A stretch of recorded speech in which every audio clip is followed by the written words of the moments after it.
आदरणीय अभिभावक और प्यारे बच्चों, नमस्कार। जैसा कि आज हम कक्षा 7 का पाठ 3 स्मृतियों के पन्नों से पढ़ने जा रहे हैं, जिसके जिसकी लेखिका शकुंतला भारती है।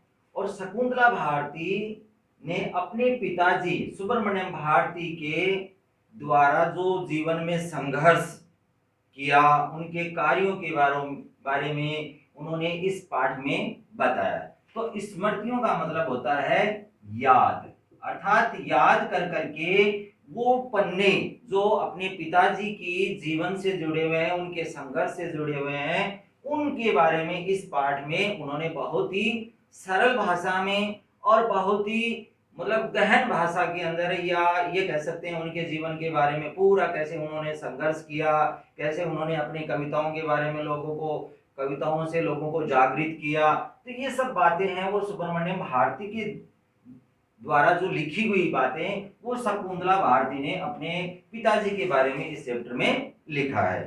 तो देखिए, आज आप अपनी अपनी प्यारे बच्चों अपनी अपनी बुक ले लीजिए और इस बुक के माध्यम से इस चैप्टर को हम पढ़ेंगे।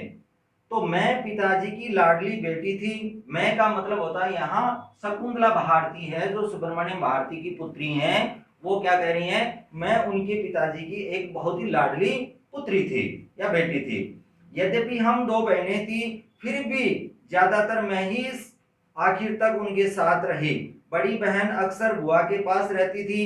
पापा मुझे काणू प्यारी के नाम से पुकारा करते थे। काणू काणू अर्थात शकुंतला को वो प्यार से क्या कहते थे, काणू कहते थे। और उसके बाद में मेरे जन्म के समय पिताजी महाकवि कालिदास शकुंतलम का अध्ययन कर रहे थे। महाकवि एक संस्कृत के पंडित हुए हैं कालिदास, और उन्होंने संस्कृत भाषा में शकुंतलम शकुंतलम ये एक उनका एक ग्रंथ है शकुंतलम।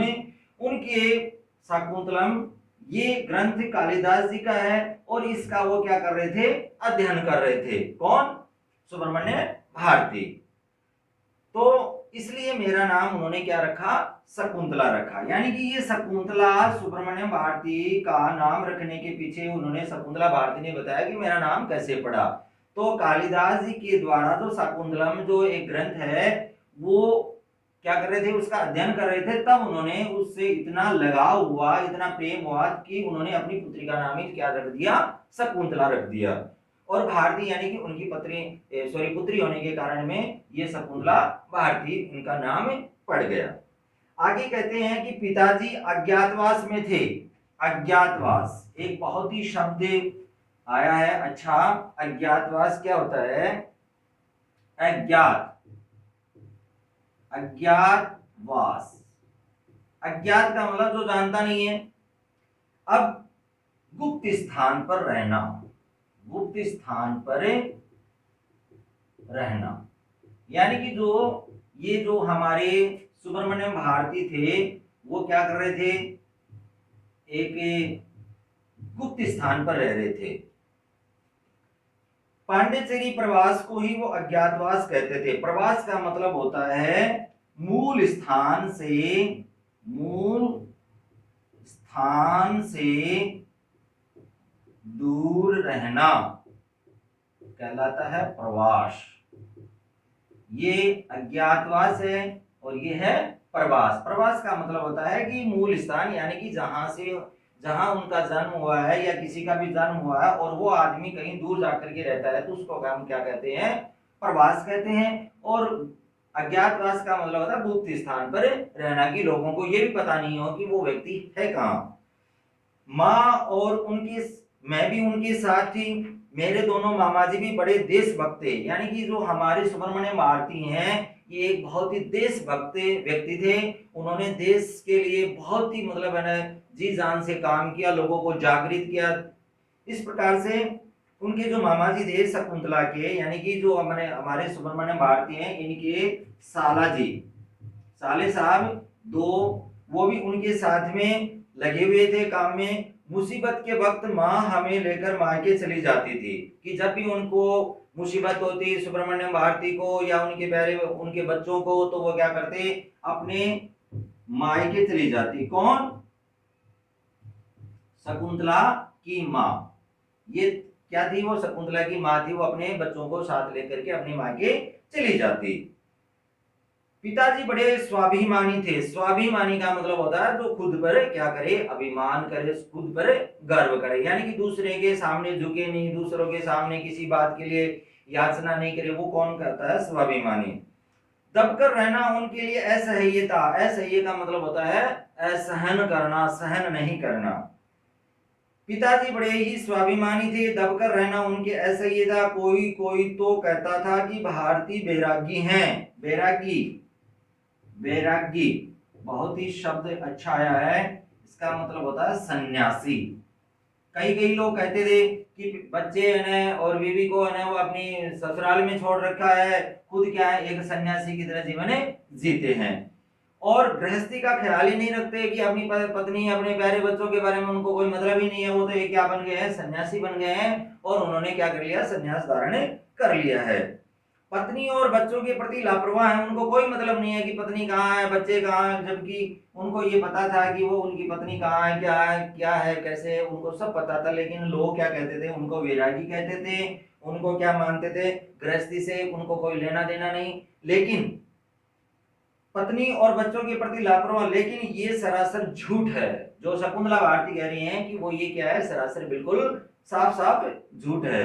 हाँ, लोगों की राय में वे वैरागी थे। लोन तेल लकड़ी की समस्या पर सिर खपाने का उन्हें अवकाश ही कहाँ था, क्योंकि लोन लोन का मतलब होता है नमक, तेल और लकड़ी।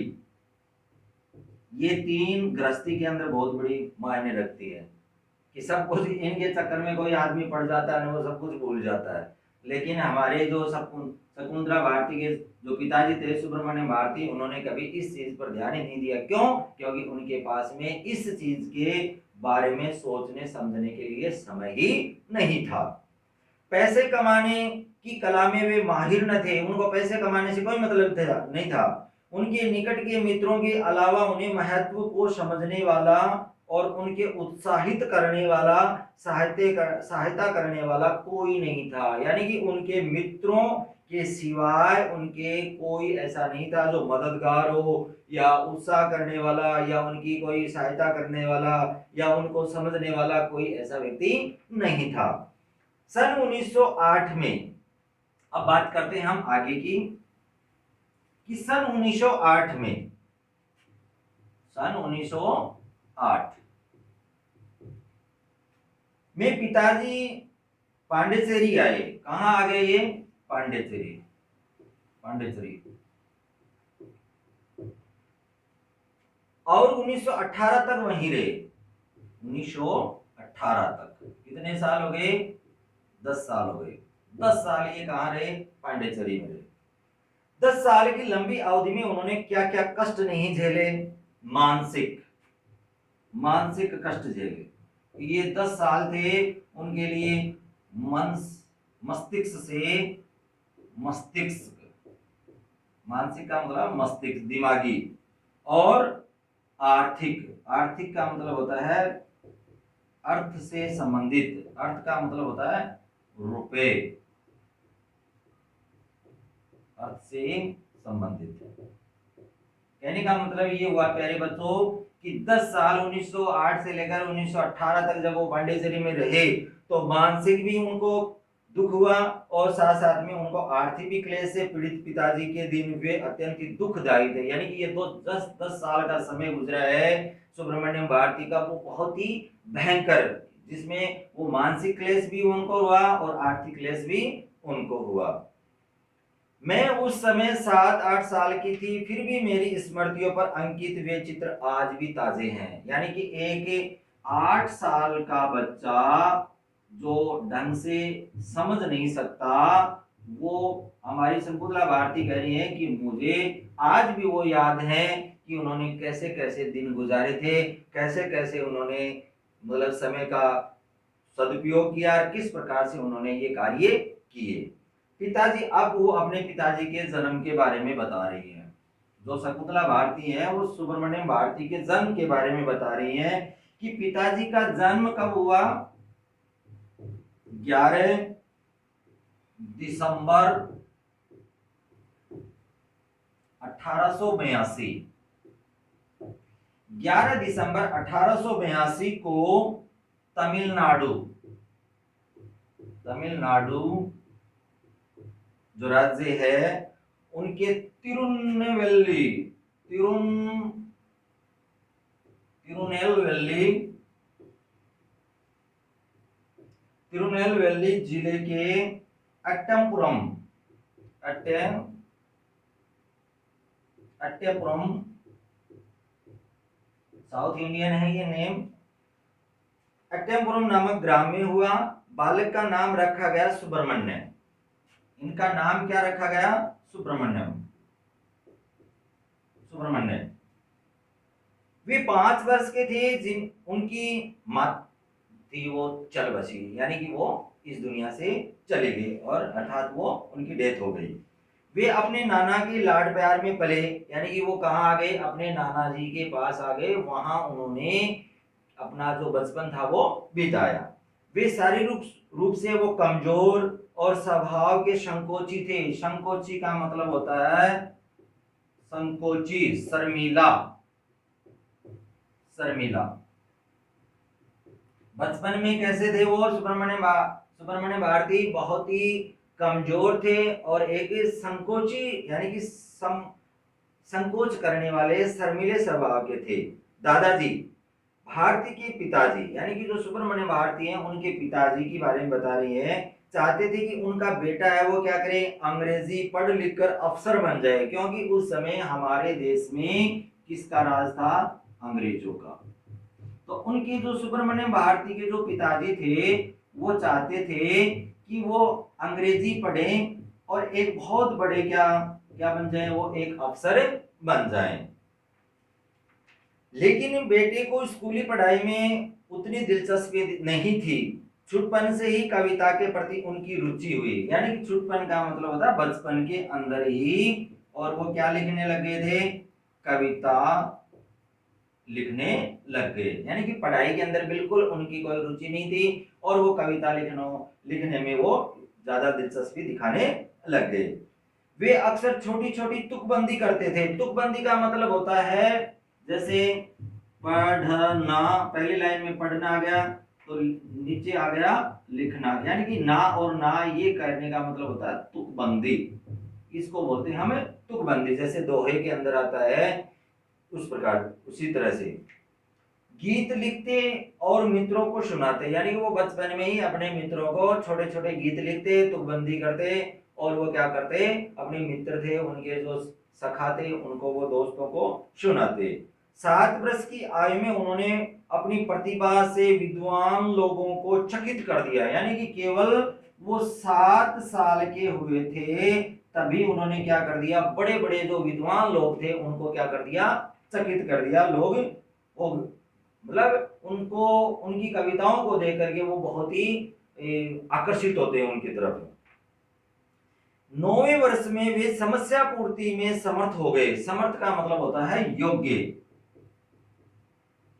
समस्या पूर्ति एक शब्द आया, यानी कि समस्या पूर्ति, कि कभी कोई समस्या आ जाए और उसकी पूर्ति कर दे। कोई भी कमी आए, जैसे मान लो किसी प्रकार की कोई समस्या आ गई, कोई भी प्रॉब्लम आ गई, उस समय उसकी पूर्ति कर दे, उस चीज को कहते हैं समस्या पूर्ति। 11वें वर्ष में उन्हें भारती की उपाधि मिली, यानी कि ये जो भारती जो उनके नाम के आगे जुड़ा वो कौन से ईयर में जुड़ा? जब वो 11 वर्ष के हो गए तब उनको भारती की उपाधि वो मिली। प्यारे बच्चों, इसमें क्वेश्चन है आगे कि सुब्रमण्य को भारती की उपाधि है वो कब मिली, किस वर्ष में मिले? तो उनको जब वो 11 वर्ष के हुए तब उनको ये भारती जो उपाधि है वो उनको मिल गई। उस दिन से पिताजी कवि और वो आज क्या बन गए?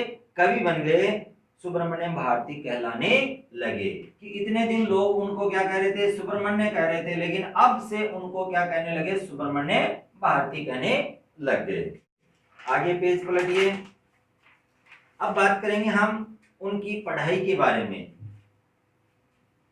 सुब्रमण्यम भारती की जो पढ़ाई हुई बचपन में, गांव की पढ़ाई पूरी होते ही पिताजी को उच्च शिक्षा के लिए तिरुनेलवेली भेजा गया। तिरुनेलवेली, तिरुनेलवेली जो जिला है, वहां पर उनको गांव की पढ़ाई पूरी होते ही उच्च शिक्षा के लिए उनको कहां भेजा गया, तिरुनेलवेली भेजा गया। वहां उन्होंने 3 साल पढ़ाई की। स्कूल के तमिल पंडित अक्सर उन पर छिटाकसी करते थे। छिटाकसी का मतलब होता है व्यंग्य करना, ताने मारना। छिटाकसी का मतलब होता है ताने मारना, ताने मारते थे। एक दिन कक्षा में ऊंचे आसन पर बैठे भारती को देखकर उन्होंने ताना मारा। कहा जाता है कि आप कवि काल मेघ हैं। काल मेघ एक शब्द आया, काल मेघ। काल मेघ का मतलब होता है काला बादल या काले बादल। काल का मतलब काला और मेघ का मतलब बादल, यानी कि काले बादल। अब काल मेघ तमिल के प्राचीन महाकवि हैं। ये जो काल मेघ है वो एक तमिल के बहुत बड़े कवि हुए हैं। उनका नाम भी क्या है, काल मेघ है। तो काल मेघ का दूसरा अर्थ निकलता है काला मेघ, अर्थात काले बादल। और उनका जो कलर था, उनका जो रंग था सुब्रमण्य का भारती का, वो भी कैसा था, काला था। तो लोग उनको काले बादल के रूप में वो क्या कर रहे थे, व्यंग्य कर रहे थे। लेकिन वो क्या समझ रहे थे अपने आप को, तमिल का जो बहुत बड़ा कवि है काल मेघ, वो अपने आप को समझ रहे थे। तो उन पर वो क्या कर रहे थे, ताना मार रहे थे। इतने ऊंचे आसन पर आसीन होकर भी आप बरसते क्यों नहीं, यानी कि काले बादल होकर के, जो काले काले सावन के अंदर बादल आते हैं, वो क्या करते हैं, पानी बरसाते हैं। तो व्यंग्य किया कि आप न काले बादल होकर भी बरसते क्यों नहीं है, गरजते क्यों नहीं है। तो उन्होंने, भारती जी ने झट से कहा, जी पंडित जी, पंडित होकर भी आप प्रकृति का स्वभाव नहीं जानते। प्रकृति यानी कि ये जो आपके सामने जो सब कुछ दिखाई दे रहा है, नदी है, पहाड़ है, नदी है, नाले है, पृथ्वी है, ये सब क्या है, एक प्रकृति है। तो उन्होंने कहा कि आप प्रकृति का स्वभाव नहीं जानते, प्रकृति स्वभाव नहीं जानते इनका। किसका, काल मेघ अपनी मर्जी से बरसता है। यानी कि जो ये काल मेघ है, काले बादल है, वो किसी के कहने से नहीं बरसते, वो अपनी मर्जी से बरसते हैं। आगे कहा, पंडित जी की आज्ञा से नहीं, यानी कि जो पंडित लोग हैं या जो कुछ कहे, कोई लोग कहे तब वो बरसता है, ऐसा नहीं है। वो जो सावन के बादल होते हैं वो अपनी मर्जी से बरसते हैं, और जब उनका मन करता तब वो बरसते हैं। ये घटना उस उम्र में ही पिताजी को निर्भीकता का परिचय देती है। निर्भीकता का मतलब होता है निडरता, निडरता, अर्थात वो किसी से डरते नहीं थे।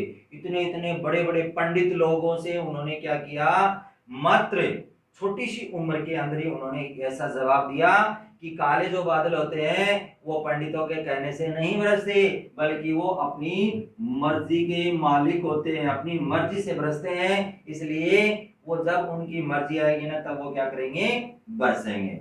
अब आगे बात करेंगे उनके बारे में। और तो आगे सुब्रमण्यम भारती के बारे में बता रही हैं उनकी पुत्री शकुंतला भारती कि सन 1897 में, सन 1897 में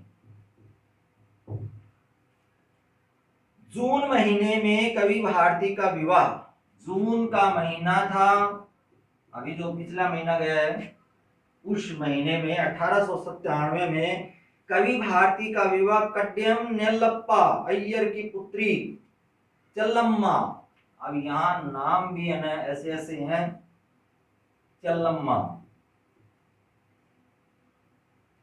चल्लम्मा, यानी कि जो शकुंतला भारती की मां है उनका नाम था चल्लम्मा,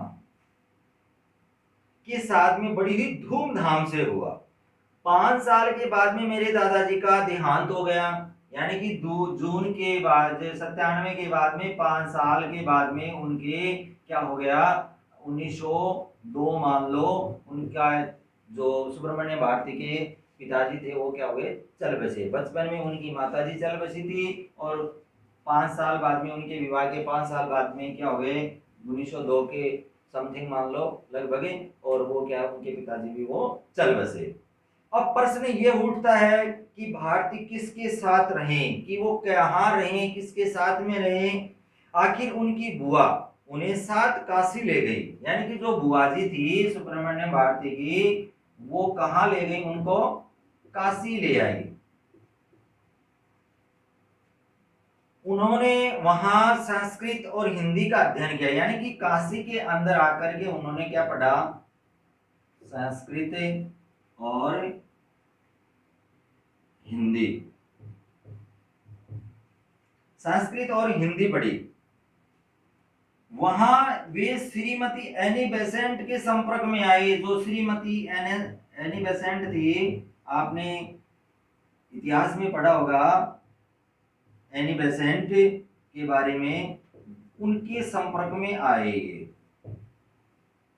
कब आए, जब वो अपनी बुआ के पास में, अपने पिताजी के मृत्यु के बाद में वो क्या है, बुआ जी के पास में आए काशी, तब उनका वहां एनी बेसेंट से संपर्क हुआ। वहां इस संपर्क से उनका हृदय है वो राजनीति की ओर झुका, यानी कि अभी तक वो इतने दिन कोई राजनीति से संबंध नहीं था उनका, लेकिन जैसे ही श्रीमती एनी बेसेंट के वो संपर्क में आए तो उनका जो मन था वो किसकी तरफ हो गया, राजनीति की तरफ, पॉलिटिक्स की तरफ आ गया वो। अब वहां उन्होंने चोटी और लंबी मूछ रख ली, यानी कि अभी तक उनके चोटी नहीं थी और मूछे भी नहीं थी, लेकिन अब वो धीरे धीरे क्या हो गए, मूछे लंबी रखने लगे और अंत तक बने रहे, यानी कि जब तक वो जीवित रहे तब तक उनकी मूछें वो बड़ी बड़ी ही रही। यही नहीं, उत्तर भारतीयों की तरह वो साफा भी बांधने लगे, यानी कि हमारे जो उत्तर भारत के अंदर जो लोग साफा बांधते, रुमाल बांधते सिर के ऊपर, राजस्थान में भी बांधते हैं साफा, पगड़ी बांधते हैं, वैसे ही वो पगड़ी और साफा बांधने लग गए। इस बात को लेकर के घर में, परिवार में काफी हलचल हुई, क्योंकि वहां लोग ऐसा कुछ नहीं करते थे उनके परिवार में, तो उनके परिवार में बहुत ही बातें होने लग गई।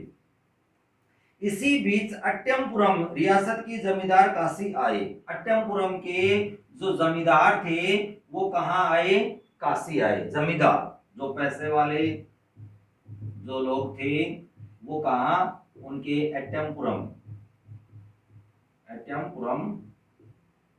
आए और वहां उनकी क्या हुई, उनसे भेंट हुई। वे कवि भारती से प्रसन्न होकर उन्हें अपने साथ अट्टमपुरम ले गए, यानी कि इतने प्रभावित हुए उनके स्वभाव से, उनके व्यवहार से, उनकी बोलचाल से, उनके कवि मतलब वैचारिक विचारों से, कविताओं से इतने प्रभावित हुए ये जमींदार कि वो अट्टमपुरम जो हमारे शकुंतला भारती के पिताजी सुब्रमण्य भारती को क्या हो गया, साथ ही ले गए। जमींदार ने कवि भारती को अपनी दरबारी कवि बना लिया, यानी कि जो जमींदार थे वो क्या थे, एक दरबारी थे, यानी कि उनका दरबार सजता था, लोग फरियाद सुनाते थे और वो सुन करके उनका समस्या का समाधान करते थे। तो वहां वो क्या करने लगे, उनको कहा कि आप आकर के हमारे दरबार में मेरे प्रशंसा के बारे में क्या कीजिए, कविताओं की रचना कीजिए। लेकिन किंतु भारती काव्य रसिक यानी कि कविताओं के प्रेमी, कविता प्रेमी, जो रसिक का मतलब होता है प्रेमी, कविता प्रेमी जमींदार की रसिकता की प्यास बुझाने में असमर्थ रहे, यानी कि वो झूठी जमींदार था, वो क्या करा रहा था, अपनी झूठी प्रशंसा करवा रहा था, जबकि हमारे सुब्रमण्यम भारती से झूठी प्रशंसा की नहीं गई। और अंत में क्या हुआ, वहां उन्हें उस विलासीपूर्ण जिंदगी, यानी कि ऐसो आराम वाली जिंदगी, विलासपूर्ण का मतलब होता है ऐसो आराम, विलासपूर्ण का मतलब होता है ऐसो आराम वाली जो जिंदगी थी, वातावरण से उन्हें दम घुटने लग गया उनका, और उनका मन है वो विद्रोह कर उठा। यानी कि वहां से उन्होंने, विद्रोह का मतलब होता है बगावत, कि अपने मालिक के खिलाफ ही अगर जंग करना होता है, विद्रोह है, तो वो क्या हो गए, जमींदार के प्रति विद्रोह कर दिया उन्होंने, और वहां से वो क्या हो गए, चले आए। इस प्रकार से उन्होंने उस जमींदार की जो नौकरी की थी, उन्होंने वो क्या कर दी, छोड़ दी। सन 1904 में, 1904 में आ गए हम। अभी भारतीय मद्रास आए, यहां से चल करके वो कहाँ आ गए, जो चेन्नई है वो उस क्षेत्र पर है, चेन्नई। आज जो मद्रास है वो पहले पुराना नाम मद्रास था, आज वो चेन्नई हो गया। स्वदेश मित्र में उप संपादक बने। एक ही स्वदेश मित्र नाम का एक पत्रिका निकलती थी, मैगजीन निकलती थी, उसके वो क्या बन गए, उप संपादक बन गए। अब कवि भारती मात्र कवि नहीं, क्रांतिकारी देशभक्त भी थे। यानी कि वो अब क्या हो गए, अपने देश के बारे में लिखना उन्होंने अपनी इस पत्रिका के माध्यम से शुरुआत कर दी। पत्रिका में छपे उनके लेखों ने तमिल गद्य की शैली को ही परिवर्तित कर दिया। यानी कि जो तमिल की जो गद्य शैली थी, गद्य का मतलब जिसमें जो हम ये पाठ पढ़ रहे हैं, कविता का जो भाग होता है वो पद्य कहलाता है, और जो ये पाठ पढ़ रहे हैं, लेख पढ़ रहे हैं, उपन्यास पढ़ते हैं, कहानी पढ़ते हैं, ये सब गद्य के अंदर आता है। तो उन्होंने तो गद्य की जो शैली थी उसको ही उन्होंने क्या कर दिया, चेंज कर दिया। उन्होंने, उनकी कीर्ति बढ़ने लगी। कीर्ति का मतलब होता है यश, पब्लिसिटी, यानी कि चारों तरफ उनकी यश कीर्ति है वो बढ़ने लग गई। लेकिन उनकी क्रांतिकारी विचारों के कारण वे पुलिस की नजर में खटकने लगे। यानी कि जो अंग्रेजों की जो पुलिस थी, वैसे तो वो क्या हो गए, उनकी चारों तरफ लोग है ना वाहवाही करने लग गए, सभी लोग है ना उनको बहुत ही अच्छा मानने लगे कि शकुंतला भारती के जो पिताजी हैं सुब्रमण्यम भारती, वो एक बहुत ही देशभक्त कवि हैं, देश के लिए लिखते हैं, देश के लिए जीते हैं, देश के लिए मरते हैं। लेकिन जो अंग्रेजों की पुलिस थी वो नहीं चाहती थी कि यहाँ के लोगों को वो जागृत करें, लोगों को उकसाएं, लोगों को हमारे खिलाफ भड़काएं। तो इसलिए वो उनकी नजर में, पुलिस की नजरों में क्या हो गए, सुब्रमण्यम भारती खटकने लग गए। अब आगे बात बताते हैं सुब्रमण्यम भारती के बारे में। शकुंतला भारती बताती हैं कि भारती है वो इंडिया, इंडिया उस समय का एक प्रसिद्ध राजनीतिक समाचार पत्र था, एक न्यूज़पेपर था ये इंडिया। उस समय का राजनीतिक, यानी कि राजनीति से ही संबंधित था, इसमें सारी की सारी जो बातें लिखी जाती थी वो उस समय की राजनीति के बारे में लिखा जाता था। उन्होंने जनता में व्याप्त पराजित भावना, उत्साहीनता को महसूस किया, ऐसी कविताएं लिखी जिनसे जनता की रग रग में नया जोश भर दिया। यानी कि इंडिया कवि जो समाचार पत्र है, उन्होंने इस इंडिया समाचार पत्र के माध्यम से ऐसी कविताओं की रचना की प्यारे बच्चों, कि लोग इतने जागृत हो गए, लोग इतने देश के बारे में सोचने लगे कि बस इसके अंदर ही है ना हमारे, अब तो क्या करना, अपने देश के लिए जीना, देश के लिए ही मरना है। सन 1908 में, 1908 में पहुंच गए अब हम। प्रकाशित स्वदेश गीत, प्रकाशित एक स्वदेश गीत, स्वदेश गीत भारती की पहली प्रकाशित रचना थी। यानी कि सुब्रमण्यम भारती की अगर आपसे कोई पूछे कि सबसे पहले कौन सी रचना थी, प्रथम रचना कौन सी थी, तो हम ये कहेंगे स्वदेश गीत, जो कब प्रकाशित हुई, 1908 में पब्लिश हुई हो। उन्होंने उसमें 14 गीत थे। यानी कि जो स्वदेश गीत है इसमें कितने गीत थे, 14 गीत थे, 14। सन 1908 में ही उनका दूसरा ग्रंथ, दूसरा, ये तो प्रथम था, दूसरा ग्रंथ आया उनका नाम था जन्मभूमि और स्वदेश गीत। स्वदेश गीत प्रथम रचना थी स्वदेश गीत, दूसरी आई जन्मभूमि और स्वदेश गीत। ये भी 1908 में ही आई और इस प्रकार से ये 1908 तक का जो सफर था वो उनका ऐसा रहा। अब आगे बात करेंगे हम आगे की। अब शकुंतला भारती अपने पिताजी के बारे में बता रहे हैं कि श्री अरविंद घोष अपने उस समय के एक बहुत ही प्रमुख क्रांतिकारी देशभक्त अरविंद घोष का नाम आपने भी सुना होगा कि एक बहुत ही अच्छे हमारे देशभक्त हुए हैं अरविंद घोष, क्रांतिकारी हुए हैं। एक बम कांड हुआ था उस समय। बम कांड में ब्रिटिश सरकार उनके विरुद्ध मुकदमा चला रही थी, यानी कि एक बम कांड हुआ जिसमें अंग्रेज सरकार कह रही थी कि अरविंद घोष भी उससे साजिश के अंदर वो क्या थे, शामिल थे। लेकिन सन 1910 में वे अंग्रेजी पुलिस की आंखों में धूल झोंक कर गुप्त रूप से पांडिचेरी आ गए। यानी कि 1910 के अंदर वो पुलिस की आंखों में धूल झोंकते हुए अरविंद घोष कहां आ गए, पांडिचेरी में आ गए। उस समय पिताजी भी पांडिचेरी में ही थे, यानी कि उस समय पिताजी भी पांडिचेरी में और अरविंद घोष भी घूमते घामते धूल झोंकते यानी छुपते छुपाते कहां गए, पांडिचेरी में आ गए। अब वहां उन्होंने तथा उनके मित्र श्री निवासाचार्य ने श्री अरविंद का स्वागत किया। अरविंद बाबू का मन राजनीति से विरक्त होकर योग मार्ग की ओर प्रवृत्त हो गया, यानी कि योग का जो मार्ग होता है, योग मार्ग, उसकी तरफ उनका मन है वो झुक गया। किसका, अरविंद घोष का। क्योंकि अरविंद घोष ने समझ लिया कि अब इन्हें यहाँ राजनीति में आना गलत है, क्योंकि मारे मारे फिरना पड़ता है देश के लिए इन्हें, लेकिन वो फिर भी इन्हें चाह रहे थे कि मैं अपने देश के लिए कुछ करूं, लेकिन उनका मन है वो थोड़ा सा राजनीति से अलग हो गया। उन्होंने कर्म योगी नामक पत्रिका का प्रकाशन है वो प्रारंभ किया। कर्म योगी, कर्म योगी यानी कि कर्म योग के, योग और कर्म, कर्म करो और योग के द्वारा। पांडिचेरी में रहकर भारतीय उसका तमिल रूपांतर निकालते थे, यानी कि ये तो हिंदी में लिखते और जो सुब्रमण्यम भारती थे वो उसका तमिल में रूपांतरण यानी कि ट्रांसलेट, अनुवाद करके वो उसको तमिल में लिखते, क्योंकि तमिल लोगों को हिंदी भाषा है वो कम समझ में आती है, बिल्कुल भी ये मान के चलो बिल्कुल कुछ भी समझ में नहीं आता है।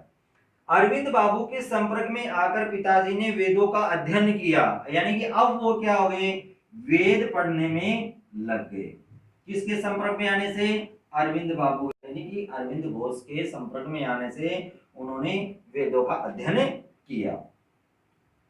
उन्होंने उनके कुछ अंशों का तमिल में भी अनुवाद किया। ये जैसे उन्होंने पढ़ा तो उन्होंने तमिल के अंदर उसका क्या कर दिया, अनुवाद कर दिया। सन 1910 में पिताजी ने अपना पूरा अध्ययन, ध्यान है वो पूरा का पूरा समय है वो साहित्य रचना में लगा दिया, यानी कि अब वो केवल क्या करने लगे, केवल क्या करने लगे, साहित्य रचना। साहित्य रचना का मतलब होता है केवल क्या करने लगे, वो कविताओं की रचना करने में लग गए। केवल उनका एक ही ध्येय रह गया कि कविता कविता कविता। सन 1912 में 12 का जो वर्ष था वो उनके जीवन में बहुत ही महत्व रखता है। देखिए प्यारे बच्चों, अब हम पहुंच गए हैं सन 1912 में। अब ये शकुंतला भारती बता रही हैं कि मेरे पिताजी के जीवन के अंदर सन 1912 है वो बहुत ही महत्वपूर्ण था। उसी साल उन्होंने कई श्रेष्ठ ग्रंथों की रचना की, यानी कि बहुत ही अच्छे अच्छे ग्रंथ उन्होंने लिखे। आप इंटरनेट पर सर्च करना प्यारे बच्चों, सुब्रमण्यम भारती, उनके कविता के बारे में पता चलेगा, उनके गीतों के बारे में पता चलेगा। बहुत ही अच्छी अच्छी रचनाएं की हैं। ये सब सुब्रमण्यम भारती हैं वो एक इतने अच्छे मतलब कवि हुए हैं कि आज उनकी है ना वो एक घर घर के अंदर है ना वो पूजा की जाती है एक तरह से। पांडिचेरी प्रवास के दिनों में, प्रवास यानी कि अपने जन्म स्थान से दूसरे स्थान पर रहना, पांडिचेरी प्रवास के दिनों में उन्होंने असह्य कष्ट झेलने पड़े उनको। आपको ये पता ही है, मैंने बताया था कि 1908 से लेकर के 1918 तक का जो उनका जीवन का जो सफर रहा, अभी यही चल रहे हैं, ये कौन सा है, पांडिचेरी का ही दौर चल रहा है। और इस दौर में उन्होंने जो 10 साल उन्होंने गुजारे हैं, वो बहुत ही उनके मानसिक और आर्थिक क्लेश के बहुत बड़े जीवन के महत्वपूर्ण अंग हैं। तो इस प्रकार से उन्होंने आर्थिक भी दुख झेला और मानसिक भी दुख झेला। दुख की आंच में तप तप कर उनकी कविता निखरती गई, यानी कि उन्होंने इतना दुख झेला, इतना दुख झेला, इतने कष्ट झेले कि वो सारा का सारा वर्णन उनकी कहाँ आ गया, उनकी कविताओं में आ गया। बहुत सारे जो कवि हुए हैं, उन्होंने दुखों को, अपने दुखों को उन्होंने क्या कर दिया, अपने कविताओं में, अपने साहित्य की रचनाओं में उतार दिया। जो हमारे सूर्यकांत त्रिपाठी निराला जी हैं, उन्होंने भी है ना साहित्य रचना की, तो उन्होंने अपनी पुत्री के बारे में बहुत ही अच्छा वर्णन किया, आप पढ़ना। तो उन्होंने, मतलब लोग तो ये कहते हैं कि भैया उन्होंने साहित्य रचना की, लेकिन साहित्य रचना के साथ साथ में उन्होंने क्या किया, अपना दुख भी है वो उस कविता के माध्यम से रचित कर दिया। क्योंकि पहले उनकी पत्नी के मतलब मर गई, उसके बाद में है ना थोड़े दिनों के बाद में जैसे उनकी बच्ची का जब विवाह हुआ, बाद में वो मर गई, उनके परिवार के लोग मर गए, तो सारा का सारा जो वर्णन था उन्होंने अपनी कविताओं के बारे में रचना की। तो लोग की जो कविताओं की रचना करते थे कवि लोग, तो वो अपना दुख भी व्यक्त कर देते थे। उनके गीतों में प्राणों को स्पंदित करने वाला जोश, प्राणों को स्पंदित, स्पंदित का मतलब होता है एक कंपन पैदा करने वाला, स्पंदन करने वाला जोश, आकुलता पूर्ण भावुकता, आकुलता का मतलब होता है बेचैनी, और भावुकता यानी कि जो इमोशन होते हैं, जो भाव होते हैं, यानी कि बेचैन करने वाले भावुकता। वह पाठकों और श्रोताओं को, श्रोता यानी कि पाठक तो होता है पढ़ने वाला, पाठक अर्थात पढ़ने वाला, और श्रोता यानी कि सुनने वाला, ये दो व्यक्तियों को वो मुग्ध कर देती हैं। कौन? जो उनकी कविताओं को जो लोग पढ़ते हैं, यानी कि पढ़ने वाला भी और सुनने वाले दोनों को ये क्या कर देते हैं, मंत्रमुग्ध कर देते हैं। अब आगे बताते हैं, जो शकुंतला भारती हैं वो अपने पिताजी के बारे में बता रही हैं कि गुनगुनाते हुए पिताजी को कमरे में चहलकदमी करते देखते ही पता लग जाता था कि आज वे किसी नई रचना को जन्म देने वाले हैं। यानी कि वो घूमते, इधर उधर घूमते फिरते, तो ऐसा लग जाता सब घर वालों को कि आज वो क्या कर रहे हैं, कोई नई रचना कर रहे हैं, अर्थात वो कोई नई कविता की क्या कर रहे हैं, रचना कर रहे हैं। जब तक वह उनकी गंभीर वाणी में मुखरित न होती, तब तक उन्हें खाने पीने की शुद्ध बुद्ध न रहती। यानी कि वो उस कविता को इतना मतलब कंठस्थ कर लेते, और जब वो कंठस्थ कर करके और इधर उधर कमरे में चहलकदमी, यानी कि वो इधर उधर टहलते टहलते क्या कर देते, उस कविता को वो अपने मुख अरविंद से बोलते और कंठस्थ कर लेते, तब तक वो ना तो खाते ना पीते। ऐसे समय उन्हें एकांत ही प्रिय था, एकांत, केवल अकेले रहना। जब कविता की कोई रचना करते तो वो अकेले ही रहते, किसी से बातचीत नहीं करते। कविता को स्वर ताल में बैठाने तक आराम न लेते, यानी स्वर और ताल में, यानी कि वो गाए भी जा सके। आज उनके जो गाने हैं, जो गीत हैं, वो गाए भी जाते हैं। जोर जोर से पैर पटकते, आंखें मूंदे स्वरों की तान छेड़ते और चहल कदमी करते, और मैं उन्हें मंत्र मुग्ध सी देखती रहती। लेखिका कह रही है कि मैं क्या करती, मंत्र मुग्ध। मंत्र मुग्ध का मतलब होता है केवल मंत्रों के वश में होना, यानी कि जो कविता रचना करते थे, लेखिका कह रही है कि मैं इतनी खो जाती कि मैं भी भूल जाती सब कुछ। आगे बता रही हैं कि पांडिचेरी के निकट एक सुंदर अम्रकुंज था। अम्रकुंज,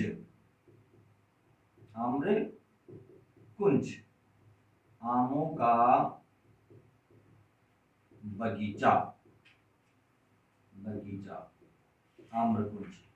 पांडिचेरी में बता रहे हैं शांत और रमणीय। रमणीय का मतलब जहां पर जाकर के रमण जाए, बिल्कुल ऐसा लगे कि बस यही है सब कुछ, यहाँ से हम उठ करके न जाएं, इस स्थान को छोड़ करके न जाएं। उस अमराई की सघन छाया में, अमराई यानी कि आमों का बगीचा, आम्रकुंज, उस अमराई में सघन छाया, सघन का मतलब घनी घनी छाया थी, और पक्षियों की कलरव के बीच, कलरव, कलरव, कलरव का मतलब होता है एक ही, रव का मतलब है ध्वनि, और किसकी ध्वनि? पक्षियों की ध्वनि, पक्षियों की ध्वनि, इसको बोलते हैं कलरव। कलरव के बीच ही कोयल का गीत लिखा गया, जो उनकी कविता है कोयल का गीत, ये एक उनकी कविता है, उनके गीत हैं, वो कहाँ लिखाया गया? इस आम्रकुंज में ही लिखा गया। पिताजी की प्रकृति के उपासक थे। पिताजी वो क्या थे? प्रकृति यानी कि सौंदर्य, इस प्रकृति, इस पेड़ पौधे, नदी नाले, सबके इनके उपासक थे। उपासक कौन होता है? उपासना करने वाला, भक्ति करने वाला, उनकी पूजा करने वाला। सौंदर्य भी प्रेमी थे, यानी कि सुंदरता के भी प्रेमी थे।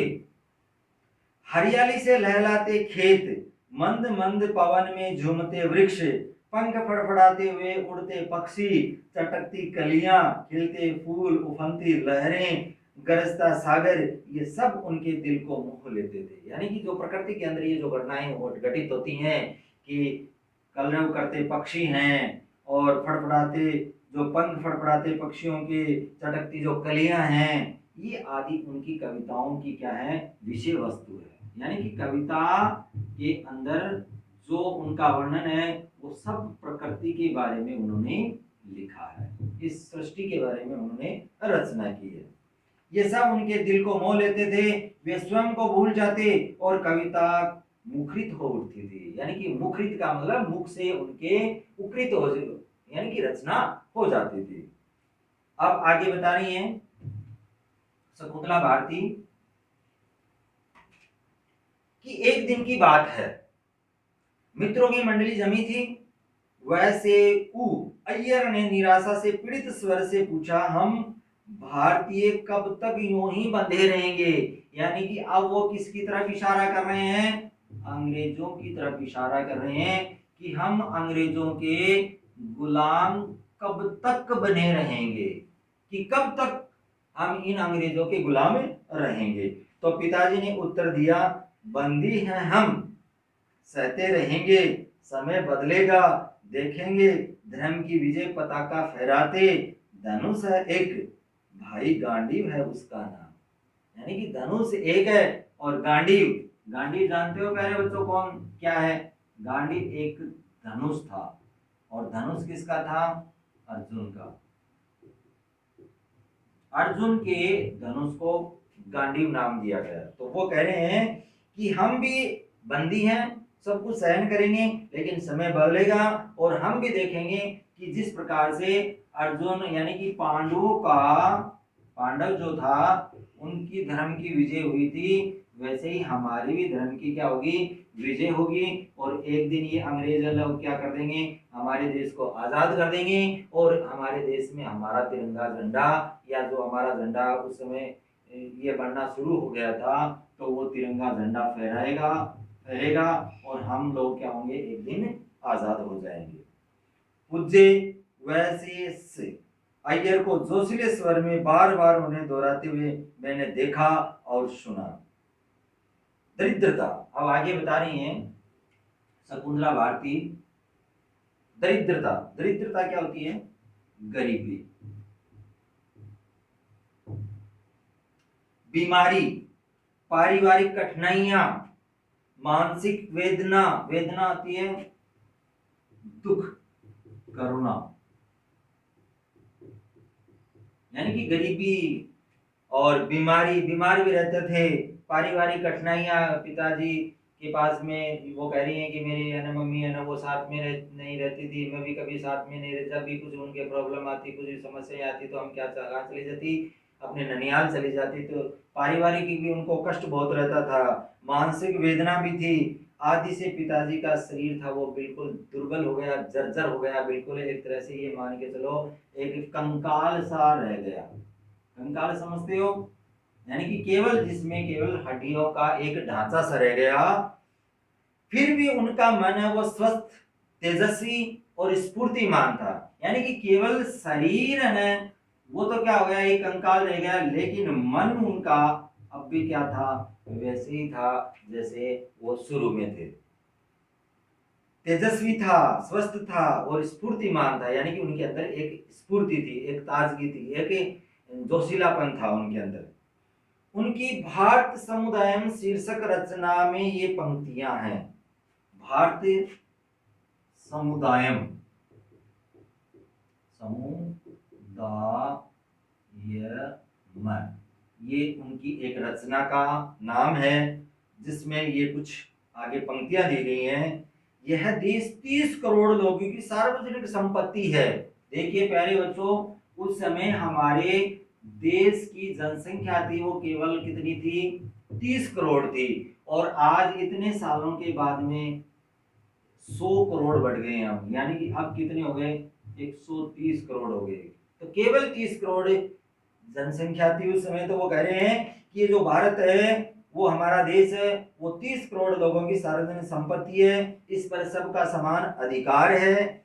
हमारा ये समाज और हमारी लोकतांत्रिक सत्ता दुनिया में निराली है। हम समस्त भारतीय एक कुल के हैं, एक जाति के हैं। यहाँ पर सबका स्थान क्या है, समान है, यानी कि कोई ना छोटा है ना कोई बड़ा है, ना कोई ऊंचा है कोई नीचा है, सब समान है। कोई छोटा नहीं कोई बड़ा नहीं, ऊंच नीच कोई नहीं है। हर भारतीय इस देश का राजा है, हाँ राजा है, यानी कि वो हर भारतीय नागरिक को वो क्या मानते थे, भारत का एक राजा मानते थे, एक किंग मानते थे, कि सब भारतीय क्या हैं, वो इस देश के राजा हैं और वो अपने देश के क्या हैं, सबके सब राजा हैं। तो ऐसी उनकी एक भावना थी, यानी कि वो जातिवाद के विरोधी थे। जातिवाद उनके दिमाग में बिल्कुल भी नहीं था। बहुत ही अच्छी बात उभर करके आई है प्यारे बच्चों इसमें, कि इतने समय प्राचीन में अगर हम देखते हैं सुब्रमण्यम भारती के अंदर, तो उस समय भी एक बहुत बड़ी उनकी मानसिक वेदना थी कि ये जाति है, ये पांति है, ये ऊंच नीच का जो भाव है वो व्यक्ति को क्या करता है, एक दूसरे से क्या करता है, अलग करता है। कोई अपने आप को अमीर मानता है, कोई अपने आप को गरीब मानता है। तो ये जो ऊंच नीच की, जो गरीबी की या अमीरी की जो खाई है, वो उसका बिल्कुल विरोध करते थे और वो जातिवाद में बिल्कुल भी विश्वास नहीं रखते थे। वो क्या मानते थे, सभी को एक भारतीय मानते थे, कि हम बाद में हिंदू मुसलमान सिख ईसाई हैं, लेकिन पहले हम क्या हैं, एक भारतीय हैं। और जब तक प्यारे बच्चों अगर ये हमारी थिंकिंग नहीं होगी, सोच नहीं होगी, तब तक हमारे भारत का विकास इम्पॉसिबल है, बिल्कुल संभव नहीं है। क्यों, क्योंकि हम जाति के अंदर हैं और ऊंच नीच में अगर बंट गए तो फिर हमारे भारत देश का क्या होगा, कौन इसको है आगे लेके जाएगा, कौन इसका विकास करेगा, कौन इसके बारे में सोचेगा, कौन इसके बारे में है वो आगे अपनी जिम्मेदारी समझेगा। सभी हम क्या करेंगे, अपने जातियों के बारे में, अपने मतलब धर्म के बारे में सोचने लग जाएंगे, तो फिर है अपने देश का क्या होगा।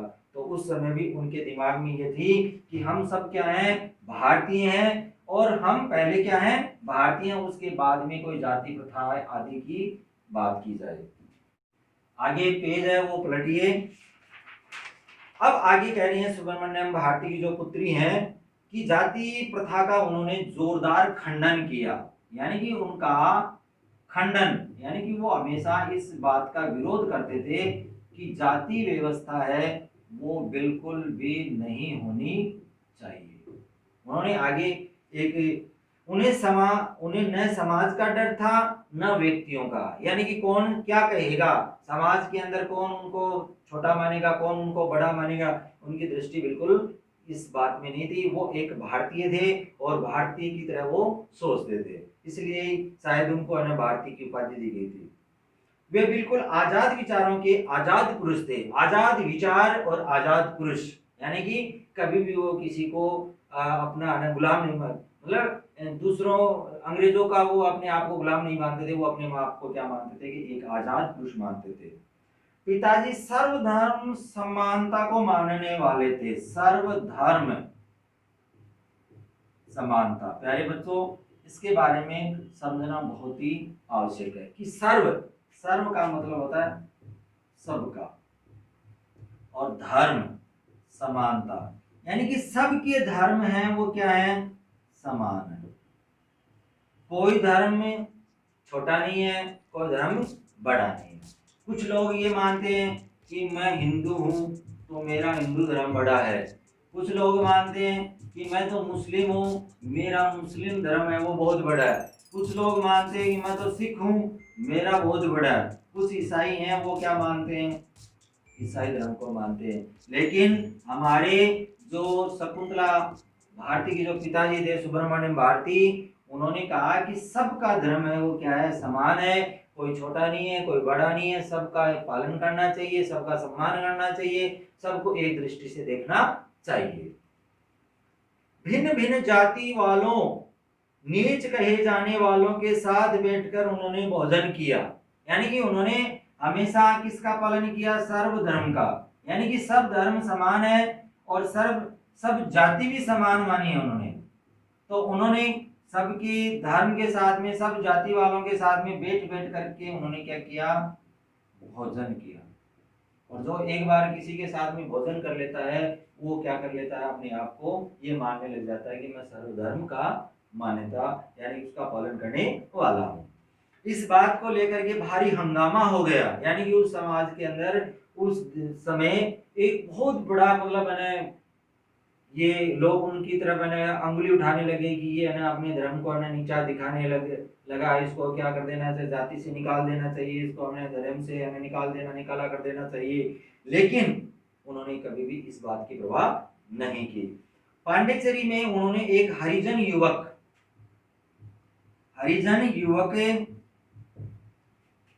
का उपनयन संस्कार करवाया। उपनयन